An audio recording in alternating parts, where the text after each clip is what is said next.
Yes, salam, salam, salam, shalom, c'est Baye Soleil, vous êtes sur le vrai mag avec Mamo Hits.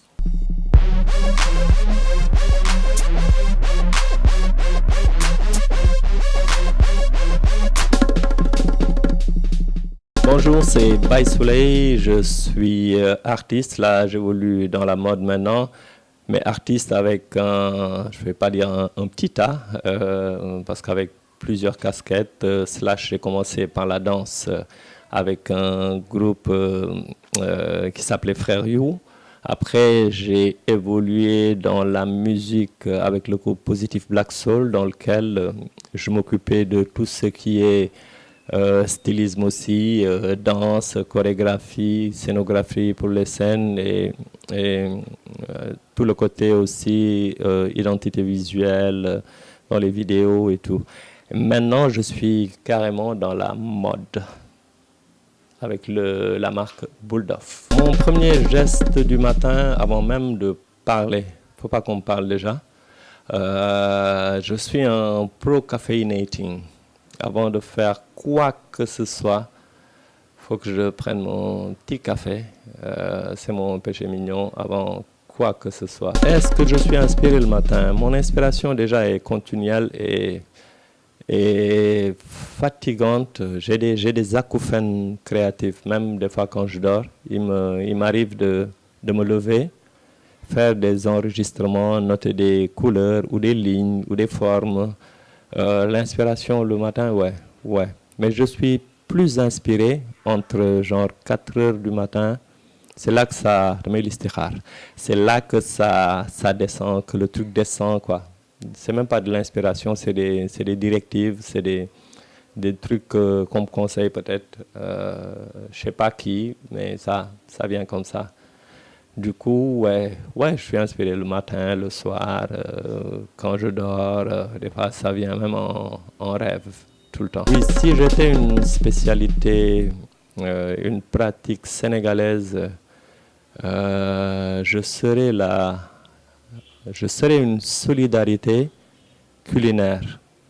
C'est quand tu manges avec des gens et que tu prennes devant toi et que tu leur poses, genre ça peut être un morceau de poisson ou de légumes. Tegal, on appelle ça tegal. C'est un truc que je vois qu'au Sénégal, qui est beau, qui est très poétique, au sens du partage, de partager quelque chose que même la personne peut faire elle-même.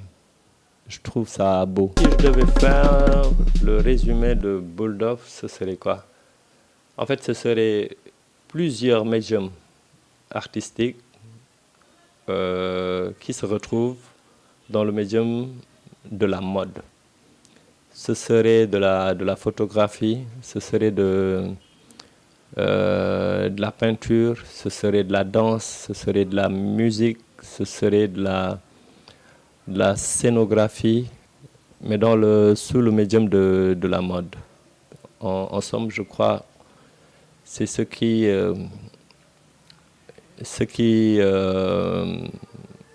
le cachet même de Bulldove dans tout ce qu'on fait.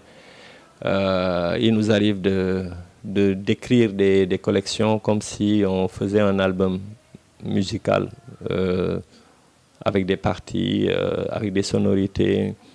C'est toujours scénariser quelque chose et essayer toujours d'avoir un processus de création différent des autres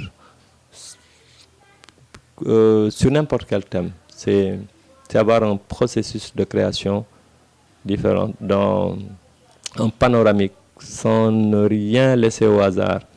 Avoir une collection qui peut s'accompagner d'un texte, une collection qui peut s'accompagner d'une musique. C'est ça, Bulldove. Si j'étais une veste de Bulldove, quelle célébrité féminine serait apte pour la porter? Il y en a des milliers. Il y en a des milliers. Il y en a même qui sont déjà plus de ce monde. Je vois déjà en premier lieu ma grand-mère. même si c'est pas son style. Après, les autres célébrités du monde, je sais pas, je peux penser à une Rihanna, j'aime bien ce qu'elle dégage, un côté sauvage et glam en même temps, mais ça serait pour avoir du buzz, ouais, parce que je pense toujours aussi monétiser, je pense économie, même si on est dans la création. Après, un rapport intellectuel, je vais pas penser à une Chimamanda Ngozi ou une Beyoncé sur son côté performeur. Là, c'est peut-être l'artiste qui parle. Il y en a des milliers. Il y en a des milliers. J'aimerais bien un jour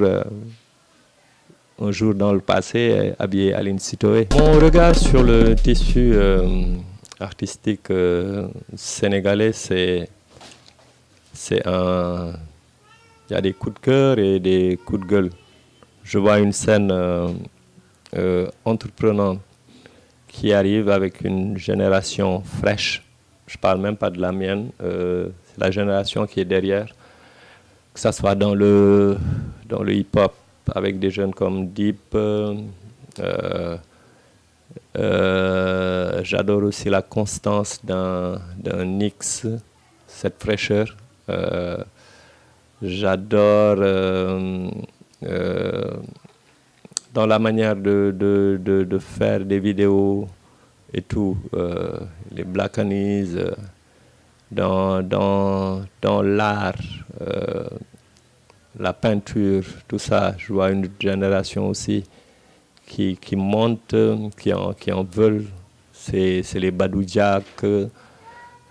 Sur les photographes aussi, il y en a des milliers, des références comme Omar Victor Diop qui traverse les galaxies, même, je dirais même plus les frontières. Dans chaque discipline, il y a des trucs qui nous font plaisir. Mais après, sur le côté organisationnel tout autour, jusqu'à présent, on traîne la patte par rapport aux pays de l'Afrique de l'Est, océan Indien, en gros tous les pays anglophones, que ce soit sur la musique, la photographie, la danse, les vidéastes, on traîne un peu la patte, quoi. Alors qu'on a un potentiel ici. Après, c'est comment sur quel plateau d'expression on le met. Et il y a un accompagnement aussi, une volonté politique qui fait défaut. Parce qu'il y a des trucs qui peuvent se faire ici. On a cette intelligence, cette envie, cette niaque.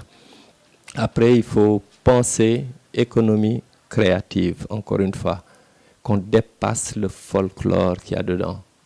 Genre, soi-disant, quand on te dit « yow da ngay def ay affaire ou art », c'est même à la limite péjoratif. Rien que dans la mode, dans la couture, tu ne peux pas faire 100 mètres au Sénégal et à Dakar sans voir un atelier de couture. Et derrière ces gens, tu vois des familles, des bouches à nourrir, des malades à soigner, des enfants qu'il faut éduquer, des familles qu'il faut loger. Et ce serait dommage qu'on laisse de côté qu'on laisse de côté l'importance même de l'économie dans cette créativité. C'est quand tu vois même dans des pays comme la France, quand tu pèses sur le PIB même du pays, c'est genre le luxe pèse, mais économiquement, plus même des fois que les matières premières. Faut qu'on recheck ça.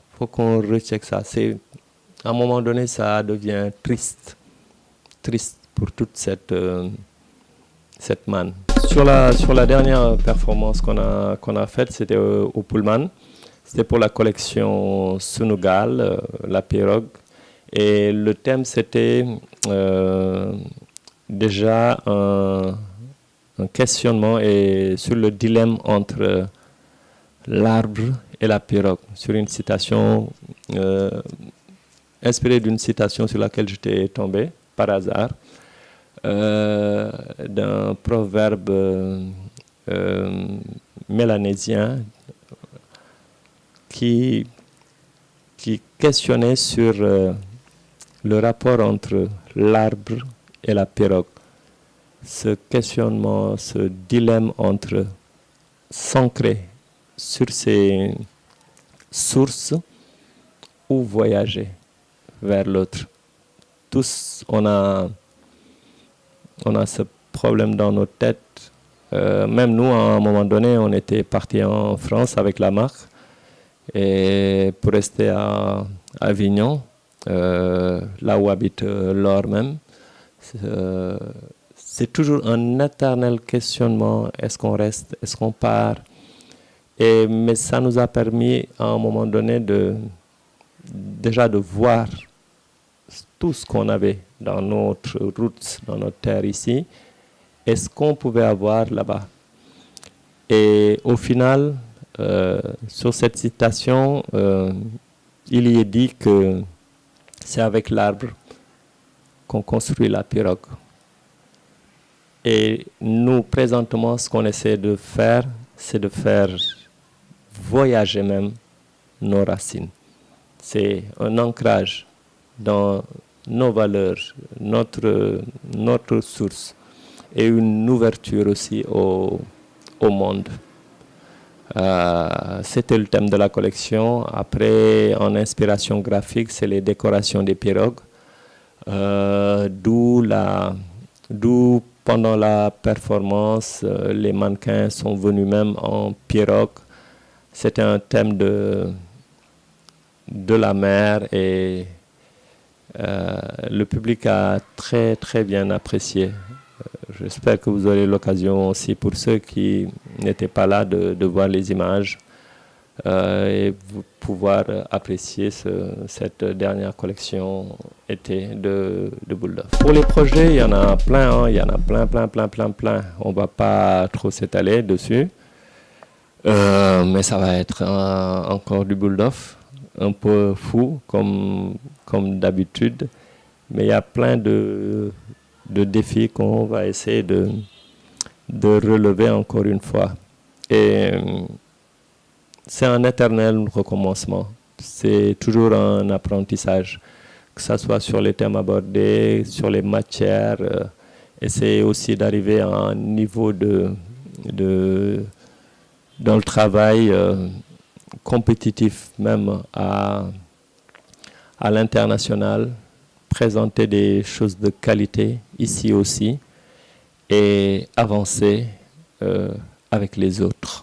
We need LOVE, peace, unity, harmony, feel free. No misery, poverty, follow me. No pity, iniquity, charity, equality, liberty for my family, country, my community. One aim, one God, one destiny.